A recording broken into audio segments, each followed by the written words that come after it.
קוראים לי רבקה קרסנובסקי, אני ידועה בשם רבקה גלידה, כי מה שאני עושה בחיים, אני מייצרת גלידת גורמה, שנקראת אייסקרים. לפני 3 שנים פגשתי את נוגה. הייתי באותו זמן על איזשהו צומת בחיים שלי לעשות את ההחלטה, מה אני רוצה לעשות. יכולתי לעשות המון דברים, ובאמת דברים שעושים כסף או נותנים כבוד. באיזשהו מקום לא ידעתי מה לעשות. הלכתי לקורס של נוגה שנקרא רב מוח. והרב מוח, אני חשבתי שזה המון אנשים שיחשבו בשבילי.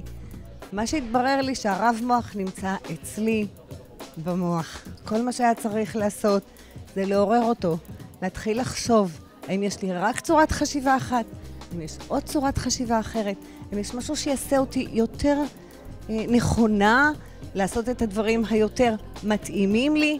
נוגה פתחה לי עולם שלא ידעתי שהוא ישנו שם בכלל.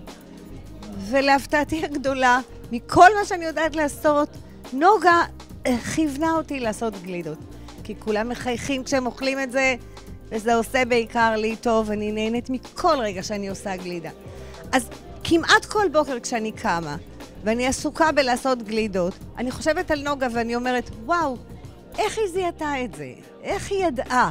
איך היא כיוונה אותי נכון ללכת אל המקום שעושה לי רק טוב? כל יום, יום אחרי יום, במשך 3 שנים.